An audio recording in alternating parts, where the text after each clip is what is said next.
Depuis le 1er janvier 2024, l'État burkinabé s'est intéressé aux entités à but non lucratif dont fait partie l'Église catholique. Dans la loi des finances, il y a des modifications. Désormais, les comptables doivent déposer un état financier au niveau du ministère. Pour répondre à ces besoins et être dans les normes, l'économe général du diocèse de Ouayouguia, M. l'abbé Thomas Badini, a jugé bon d'acquérir de nouvelles connaissances pour tous les acteurs concernants. C'est une formation des acteurs financiers du diocèse de Ouayouguia qui interviennent de façon particulière dans la gestion économique des biens du diocèse.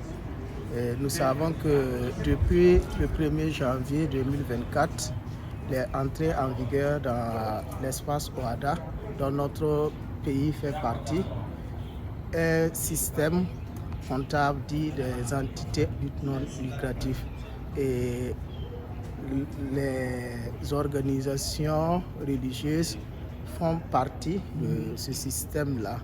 Et cette session a pour but de nous imprégner de ce système et notamment les implications fiscales liées à ce système.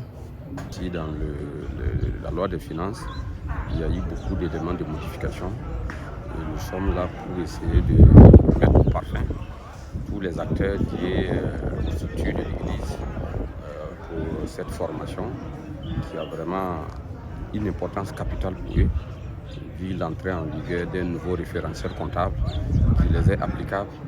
Et comme ils doivent désormais déposer des états financiers, ils doivent vraiment se conformer. Quant aux participants, cette formation est la bienvenue, car elle leur permettra non seulement d'acquérir de nouvelles connaissances, mais aussi satisfaire les besoins de l'État burkinabé.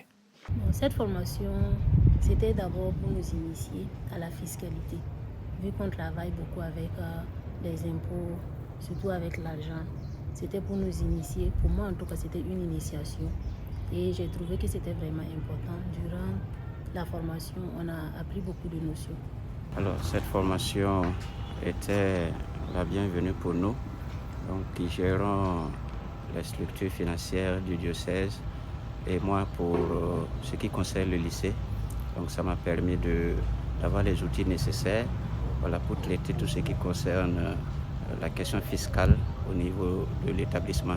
Pour une durée de 72 heures et débuté le mardi 21 janvier 2025, des responsables des entités, des prêtres et sœurs, des comptables, des curés et des intendants paroissiaux, tous ont participé attentivement à cette formation.